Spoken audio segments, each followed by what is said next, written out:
복된 주의 날 하나님 앞에 예배하러 나오신 우리 모든 성도님들을 주님의 이름으로 환영하고 축복합니다.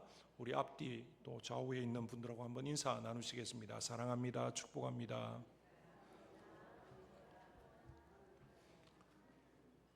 2025년을 시작한 게 엊그제 같은데 벌써 절반을 지나고 있습니다. 오늘 6월 마지막 주일이고요. 이제 내일 지나고 나면 7월 1일 1년의 하반기가 또 시작이 되어집니다. 정말 눈 깜짝할 사이에 지난 6개월이 지나가지 않았나 그런 생각이 드는데요. 오늘 사사기 이제 마지막 부분에 나오는 이 내용들을 통해서 우리 자신들을 한번 살펴보고 우리 가정을 돌아보고 또 하나님 앞에서 다시 한번 더 우리의 마음을 새롭게 하는 그런 시간이 되어질 수 있기를 주님의 이름으로 축복합니다. 사사기를 살펴보면요, 시간이 가면 갈수록 이 사사 시대의 이스라엘 백성들의 삶의 모습은 점점 더 하나님이 기뻐하시고 점점 더 바른 모습으로 나아가는 것이 아니라 점점 더 하나님과 멀어지고 그들의 삶은 엉망이 되어져 간다라는 것을 느끼게 됩니다. 특별히 사사기 17장부터 21장의 내용에는요, 사사가 등장하지는 않습니다. 사사 시대의 이스라엘의 모습이 어떠했는지 그 앞에는 보면요, 사사기 1장부터 해서 여러 사사들이 그때마다 등장을 해서 이스라엘 백성들을 이방으로부터 구원해내고 하는데 17장부터 마지막 장까지는 어떤 특별한 사사가 등장하지는 않고 그 당시에 이스라엘 백성들의 모습을 우리에게 있는 그대로 보여주는데 그 모습이 참으로 입에 담기조차 민망할 만한, 그리고 너무나 끔찍한 그런 일들이 벌어지고 있는 것을 우리에게 보여주고 있습니다.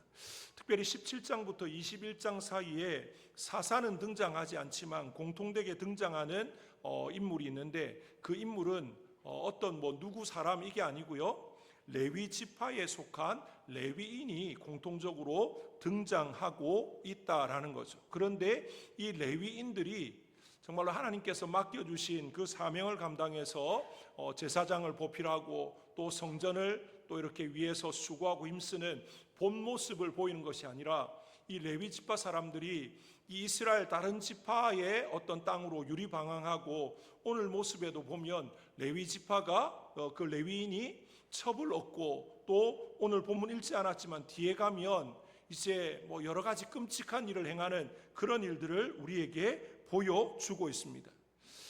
레위 지파는 어떻게 보면 이스라엘의 다른 지파들과 좀 구별되어져서 하나님께 드려진 그런 지파다라고 말을 할 수가 있습니다. 특별히 레위인은요, 이 아론 자손들의 이제 제사장의 직분을 수행하도록 하나님께서 말씀하셨고, 아론 자손이 아닌 다른 레위 지파 사람들은 제사장을 위한 어떤 보조적인 일, 그리고 성막을 위한 여러 가지 일들을 감당하게 하신 지파가 레위 지파고 레위인이었다라는 것입니다. 레위인은 이스라엘 백성들을 대신해서 제사장을 섬기기 위해서 드려진, 하나님께 바쳐진 사람들이었다라는 거죠.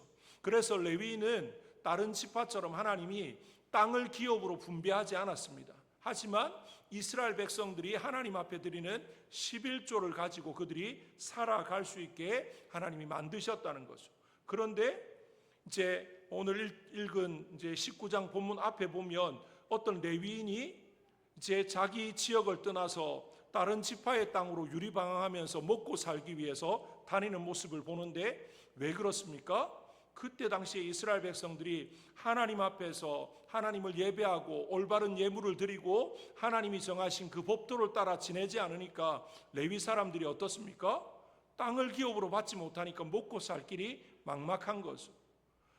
이스라엘 백성들이 하나님 앞에 11조의 예물을, 감사의 예물을 드리면 레위 지파 사람들은 그걸 가지고 어려움이 없도록 하나님이 주의 나라와 이를 위한 이 성막의 또 제사장의 이 모든 일들을 능히 잘 감당해 갈 수 있게끔 그렇게 제도적으로 만들어 놓으셨는데, 이스라엘 백성들이 사사기에 말하는 것처럼 각기 자기의 소견에 옳은 대로 그냥 하나님과 무관하게 살아가니까 레위 사람들은 밥 안 먹어도 배부르고 입지 않아도 따뜻한 그런 사람들이 아니지 않습니까?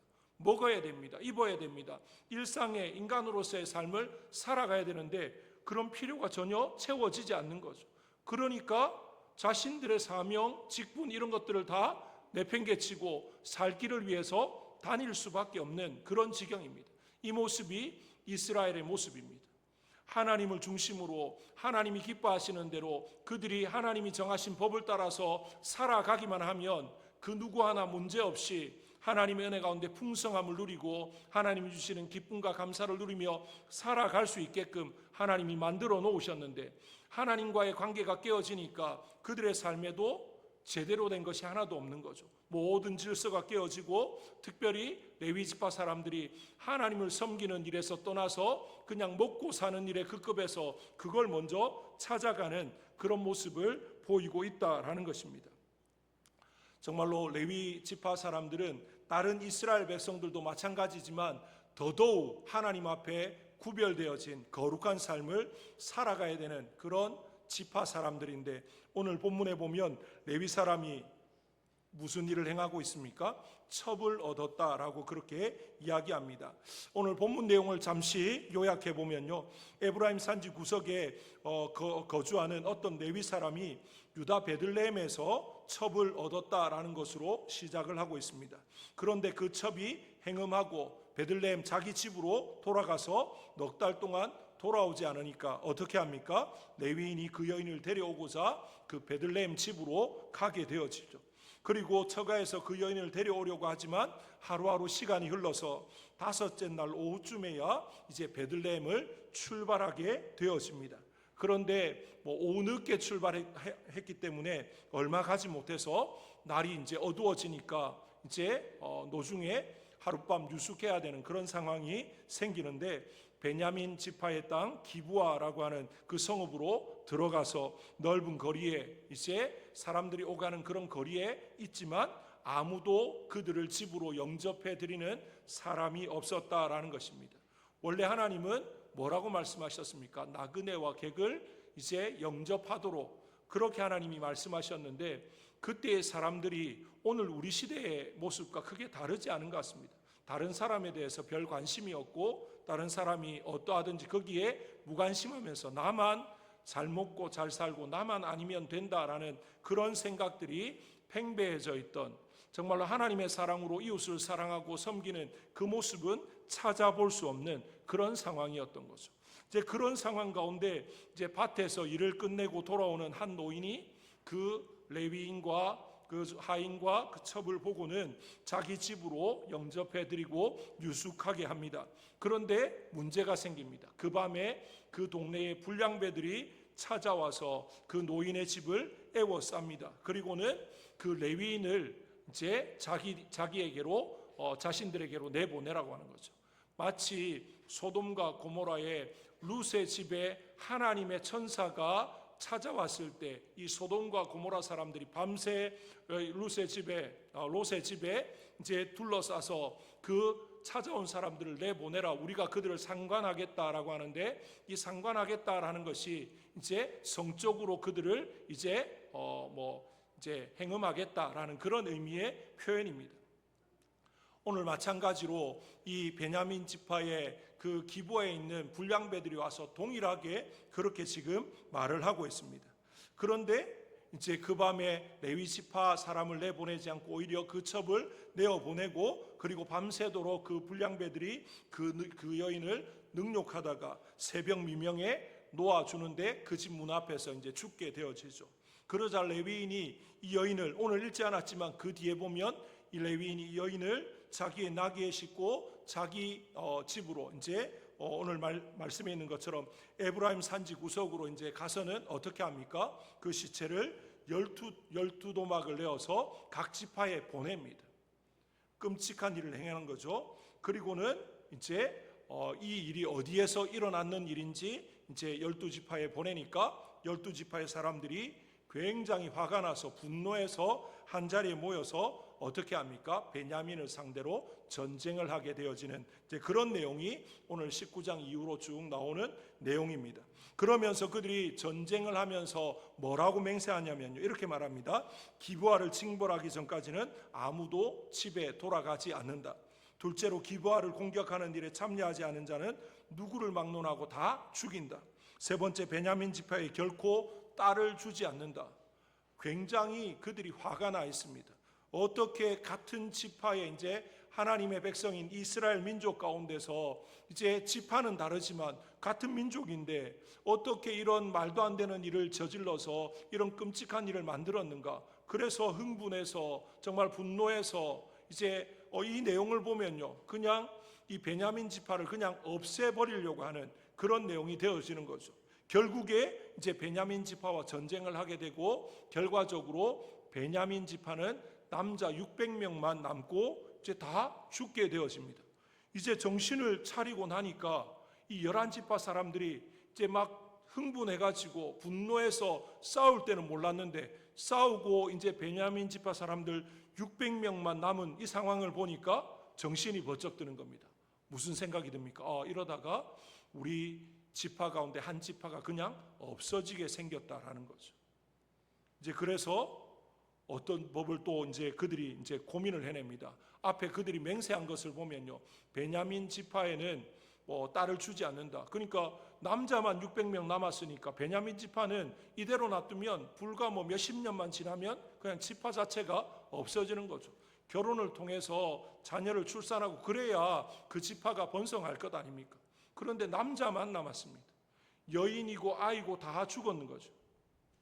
그러니까 그들이 정신을 차리고 이래서는 안 되겠는데 자신들이 세운 법을 자신들이 또 어깁니다. 이제 그런 모든 상황들이 오늘 본문 이후의 내용 가운데 쭉 나오게 되어집니다. 정말로 앞뒤 재지 않고 그냥 감정대로 그냥 자신들의 어떤 기분대로 모든 것들을 처리하니까 어떻게 됩니까? 그냥 아무것도 이렇게 제대로 되어지는 게 없습니다. 흥분해서 막 하고 나니까 얼마 가지 않아서 뭘 합니까? 후회합니다. 우리가 왜 이랬을까? 후회합니다. 그런데 이미 때는 늦었고, 그러니까 자신들의 입으로 내뱉고 맹세했던 것들을 번복할 수밖에 없는 거죠. 그러면서 그 법을 나름 지키는 것처럼 보이지만 그 법을 지키기 위해서 무고한 사람들을 또 죽게 만들고 또 힘들게 만드는 그런 일들이 그들 가운데 계속 되어진다라는 것입니다. 이제 오늘 이 19장 1절부터 시작해서 조금 전에 제가 말씀드린 것이 이제 뒤에 쭉 나오는 내용들인데요. 하나님을 섬겨야 할 레위인이 첩을 구하고 이스라엘 백성들 가운데 누구보다도 성결해야 될 그런 레위인인데 그렇게 그의 삶이 좀 거룩하지 못한, 성결하지 못한 그런 모습을 보입니다. 또 첩을 얻었는데 그 첩은 또 어떻게 합니까? 또 간음을 하게 되어지고, 그리고 간음한 딸을 또 처벌해야 될 아버지는 좋은 게 좋은 것이다 라고 하면서 대충 넘어가려고 하고, 또 기부와 거민들은 나그네를 대접하라는 하나님의 말씀은 온데간데 없고 오히려 자기 마을에 찾아온 사람들을 성적으로 희롱하려고 하고, 그래서 목숨을 걸고서라도 딸을 또 아내를 지켜야 되는 이 노인과 이 레위인은 오히려 그 아내를 사지로 내모는 이제 그런 상황이 벌어지고, 그래서 결과적으로 이 레위인의 첩이 죽게 되어지고, 또 이의 레위인은 이제 그것으로 끝나는 것이 아니라 그 첩의 시신을 12토막을 내어서 다른 지파에게 보내면서 편지와 함께 보내고 복수하겠다고, 정말로 원수도 사랑해야 되는 그런 하나님의 백성인데 복수하겠다고, 그것도 다른 이민족 이방민족이 아니라 자기 민족인데 그렇게 지금 말을 하고 있고, 오히려 이제 베냐민 지파의 잘못을 지적하면서 모인 11지파 사람들이 베냐민을 향해서 잘못을 시인하라고 그렇게 말할 때 오히려 베냐민 지파는 뭐라고 말합니까? 오히려 불량배들을 옹호하고 나서는, 그래서 결국에는 전쟁이 이렇게 불가피해지는 그런 상황에 이르게 되어지는 거죠. 그래서 베냐민 지파가 결국에는 멸망하게 되어질 즈음에 이스라엘 백성들은 베냐민 지파의 이제 멸족을 막는다라는 구실로 그냥 아무것도 모르는 무고한 사람들을 죽입니다. 그리고 무고한 여인들을 납치해서, 그래서 결국에는 베냐민 지파가 멸족이 되지 않게끔 그렇게 만들어 버리는 거죠. 이 모든 것이 어떤 상황 가운데 이루어졌습니까? 하나님을 떠난 이스라엘의 이 모습 가운데 이루어졌다라는 것입니다. 분명한 왕이 있지만 왕을 인정하지 않고 자신들이 왕이 되어져 적고 또 자신들의 삶의 주인이 자기라고 생각하고 살아가는 그 사람들의 모습 가운데 이런 모습이 벌어지고 있습니다. 이 모습이 하나님을 알지 못하는 이방 세계에서 벌어진 게 아니고요, 하나님의 백성이라고 하는 이스라엘 지파 가운데 이런 참담한 일들이 벌어지고 있다라는 것입니다. 하나님께서 이 모습을 통해서 우리에게 무엇을 말씀하고 있습니까? 하나님을 떠난 인생에는 기쁨이라고는, 소망이라고는, 행복이라고는 찾아볼 수 없다라는 것을 우리에게 보여주는 것입니다. 세상 사람들 보십시오. 겉으로 보기에는 자기 마음대로 살아가니까 행복해 보이는지 모르겠습니다. 뭔가 기쁜 것처럼 보여질지 모릅니다. 하지만 그들의 속사정을 들여다보고 내막을 들여다보면 정말로 공허합니다. 기쁨이 없습니다. 늘 한숨과 좌절과 낙심밖에 없다라는 것을 알 수 있습니다. 지금 세상을 보시면요, 조금 더 자극적인 것, 조금 더 극적인 것, 이런 걸 자꾸만 찾아가다 보니까 사람들이 말도 안 되는 것에 그냥 미쳐서 그냥 그렇게 열광하는 그런 모습들을 볼 수 있지 않습니까? 지금 이 사사기 19장에 나오는 이 모습들도 보면 이스라엘 백성들이 하나님으로 만족하지 못하고 하나님이 자신들의 왕이 되지 못하니까 정말로 얼마나 그들이 극단적으로 끝까지 그렇게 달려가고 있는지 우리에게 잘 보여주고 있습니다. 하나님 없는 인생은요, 통제가 되지 않습니다. 너무나 잔인하고 너무나 비참하고 너무나 피폐해질 수밖에 없다라는 것을 우리에게 보여주고 있습니다.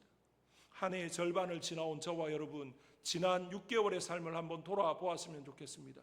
우리가 입술로는 하나님이 왕이십니다, 하나님이 나의 주인이십니다, 하나님 뜻대로 살아가기 원합니다 라고 고백했지만 진짜 지난 6개월 하나님이 나의 인생의 주인 되시고 우리 가정의 주인 되시고 내 삶의 주인 되셔서 여기까지 왔는지, 그래서 내 삶에 참된 기쁨이 있고 내 삶의 모든 부분이 질서정연하고 정말로 규모가 있는 그런 삶이었는지, 아니면 뭔가 열심히 바쁘게 분주하게 지나왔는데 하나님은 온데간데 없고 세상 사람들처럼 오늘 본문에 나오는 하나님 없는 이스라엘 백성들처럼 살아서 뭔가 열심히 최선을 다한 것 같지만 아무것도 이루어 놓은 게 없고 공허하고 또 허무한 그런 인생은 아니었는지 지난 6개월을 한번 돌아볼 수 있기를 원합니다.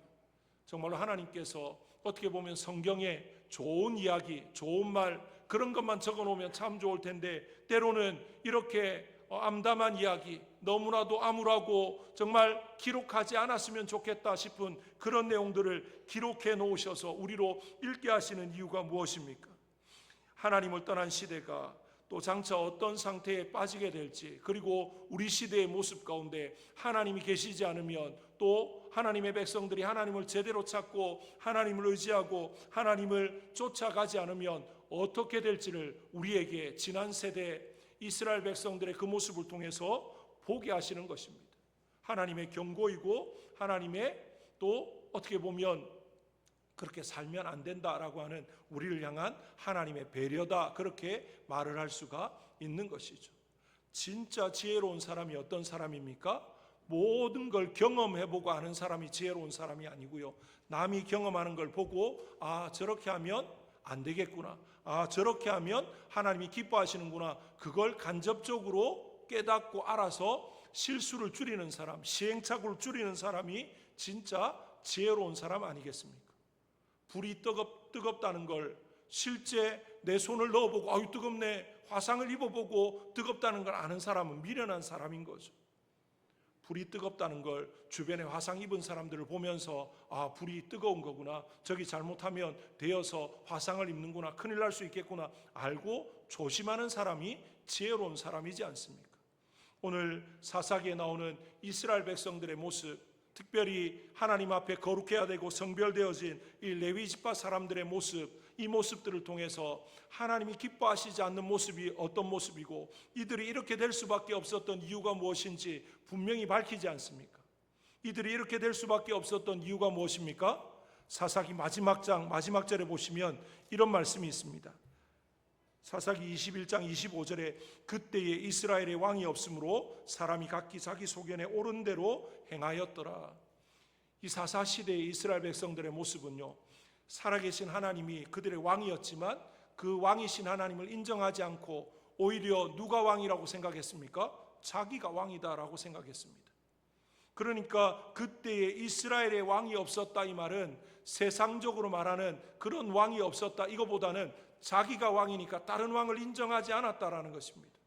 참된 왕이신 하나님을 인정하지 않고 각기 자기 소견에 오른 대로, 그러니까 자기가 왕이고 자기가 전부다라고 생각하고 살아가니까 엉망이 되어지는 것입니다. 우리 인생은 하나님을 중심으로 살아갈 때 모든 것들이 질서정연해지고 바르게 되어지는데, 그런데 하나님을 인정하지 않고 하나님과의 관계가 깨어지니까 열심히 하면 할수록 어떻게 됩니까? 점점 더 이상해집니다. 엉망이 되어지는 것이죠. 우리가 살아가고 있는 이 시대를 포스트 모더니즘 시대다, 그렇게 이야기를 하고 있습니다. 이 말을 풀어서 이야기하면 모더니즘 이후 시대라고 하는 그런 뜻을 가집니다. 이 포스트 모더니즘 시대의 특징 가운데 하나가 뭐냐면요, 객관적인 진리를 인정하지 않는다라는 것입니다. 다르게 이야기하면 그냥 내가 옳다는 것입니다. 딴 사람이 뭐라 말하든 내가 옳다고 생각하면 그게 옳다는 겁니다. 그런 시대가 우리 시대입니다. 우리 시대의 사람들 보십시오. 다른 사람들 별로 의식하지 않습니다. 불과 한 20, 30년 전만 해도요, 사람들을 의식했습니다. 여론을 의식하고 또 주변 사람들이 뭐라 말하는지 거기에 굉장한 의식을 하다 보니까 해야 될 것, 하지 말아야 될 것, 해서는 안 되는 행동, 이런 것들에 대해서 나름 자제하고 또 절제하고 또 조절이 되는 그런 부분이 있었습니다. 그런데 요즘은 어떻습니까? 그냥 내가 하고 싶으면 남이 뭐라고 말하든 남이 불편하든 말든 그냥 해버리는 그런 시대가 되어졌습니다. 거기에 대해서 그거 잘못되었다고 이야기하면 어떻게 합니까? 수용하고 받아들이고 잘못했습니다 인정하는 게 아니라 싸웁니다. 왜 내가 하는데 당신이 참견하냐고. 오히려 그냥 싸움이 납니다. 그러니까 그런 일들을 한 번, 두 번 겪다 보니까 어떻게 됩니까? 간섭하지 않습니다. 불편하지만, 보기 싫지만, 싸우기 싫어서 그냥 무시하고 그냥 외면하고 넘어가다 보니까 우리 시대가 어떻게 됩니까? 누구나가 다 할 거 없이 그냥 자기 하고 싶은 대로 다 하고 살아가는 그런 시대가 되어져 버렸다라는 것입니다. 하나님 없는 시대의 모습이 우리 시대 가운데도 일어나고 있습니다. 어떻게 보면 이전 시대보다 교회가 많아지고 또 성도들이 많아졌다고 하지만 우리 시대를 보면요, 점점 더 타락해져 가고 점점 더 어두워져 가고 점점 더 한숨 짓게 하는 그런 모습들이 더 많이 나타나지 않습니까? 무엇을 말합니까? 하나님을 왕으로 섬기는, 하나님이 주인 대신 하나님의 백성들이 각자의 삶의 자리에서 하나님을 주인으로 모시고 바른 삶을 살아가면서 선한 영향력을 끼쳐야 되는데 그러지 못하니까 오히려 세상에 물들고 세상에 휩쓸리니까 어떻게 되고 있습니까? 세상은 점점 더 어두워지고 있습니다. 세상은 점점 더 살만 나는 세상이 아니라 점점 더 힘들고 어렵고 암울한 그런 세상으로 변해가고 있다라는 것입니다. 방법은 무엇입니까? 하나님을 바라보는 것입니다. 하나님을 인정하는 것입니다. 하나님만이 우리의 유일한 왕이신 것을, 우리의 소망이신 것을, 우리의 전부이신 것을 인정하면서 그 하나님께로 나아가는 것 말고는 다른 방법이 없습니다. 제도를 바꾼다고 되는 것도 아닙니다. 지도자를 바꾼다고 되는 것도 아니고요, 경제가 성장한다고 되는 것도 아닙니다. 이것은 인간의 힘으로, 세상적인 힘으로 바꿀 수 있는 것이 아니라 하나님만이 할 수 있습니다. 하나님과의 관계가 제대로 되어지고 인생과 하나님의 관계 속에 막힘이 없고 하나님과 우리가 친밀한 교제 가운데 하나님이 원하시는, 그래서 하나님의 형상으로 지음받은 우리가 하나님을 점점 더 닮아가고 하나님이 기뻐하시는 모습으로 세워져 갈 때 세상은 점점 더 질서가 있게 되어지는 거죠. 무질서해지는 것이 아니라 질서가 잡혀지고 또 사람과 사람 관계 가운데도 어떻게 됩니까? 서로 신뢰하고 또 제대로 된 어떤 관계를 맺을 수 있는 겁니다. 하나님과의 관계가 깨어지면 인생의 관계도 깨어질 수밖에 없는 것입니다. 하나님과의 관계가 깨어졌는데 인생의 관계가 너무 좋다? 그러면 뭐 하기에 바쁘겠습니까? 죄짓기에 바쁜 것입니다. 노아 홍수 이후의 인생을 보십시오. 하나님과의 관계는 깨어졌는데 자기들끼리 좋으니까 뭘 도모합니까? 바벨탑을 짓고자 도모합니다. 하나님을 대적하고 하나님보다 높아지고자 하는 일에 그들의 마음이 모여지는 것을 볼 수 있습니다. 어리석고 악한 인생의 특징입니다. 하나님이 없는, 하나님을 제외한 우리의 단합은 하나님을 더 기쁘시게 하고 하나님께로 더 나가기 위한 단합이 아니라 오히려 하나님을 대적하고 하나님을 배척하는 그런 단합이 되어질 수밖에 없다라는 사실을 기억했으면 좋겠습니다. 이제 이 한 해의 절반을 지나가는 저와 여러분, 지난 시간을 우리가 어떻게 할 수 없습니다. 지나간 시간은 우리의 영역이 아닙니다. 오늘 그리고 우리에게 앞으로 다가올 시간 가운데 우리가 어떻게 살아가야 될지 오늘 이 시간 다시 한 번 더 마음으로 다짐하고 결단할 수 있기를 원합니다. 어떻게 살아가야 되겠습니까? 내 인생의 주인은 내가 아니라 하나님이신 것을 고백할 수 있기를 원합니다. 오늘 이스라엘 백성들처럼 그때 이스라엘의 왕이 없으므로 사람이 각기 자기의 소견에 옳은 대로 행하였더라, 이 삶이 아니고요, 내 삶에, 우리 가정에, 우리 교회에, 이 나라 민족 가운데 하나님이 참된 왕, 진정한 왕이심으로 그 하나님의 말씀을 붙쫓아가는 그런 삶이 되었더라, 그런 가정이 되었더라, 그런 교회가 되었더라, 그런 나라와 민족이 되었더라, 그런 고백이 나올 수 있기를 주님의 이름으로 축복합니다. 그러할 때 사사시대의 암울한 모든 것들은 우리의 삶의 자리에서 사라질 줄로 믿습니다. 우리 개인의 삶, 우리 가정, 우리 교회, 이 나라 민족 가운데 암울하고 어둡고 답답하고 정말 어렵고 힘든 모든 상황들은 하나님이 주인 되실 때, 하나님이 왕 되실 때 다 해결되어지고 풀려지게 되어지는 줄로 믿습니다. 이 하반기의 삶, 그리고 우리의 남은 모든 삶을 통해서 하나님을 진정한 왕으로, 하나님을 우리의 입술로만 주인입니다, 전부입니다, 하나님 뜻대로 하겠습니다가 아니라 진짜로 그렇게 살아가는, 그렇게 살기로 다시 한 번 더 다짐하고 결단해서 하나님 주시는 참된 기쁨을, 참된 안식을, 참된 복을, 평강을 받아 누리시는 우리 모든 성도님들, 우리 교회가 될 수 있기를 주님의 이름으로 축복합니다. 우리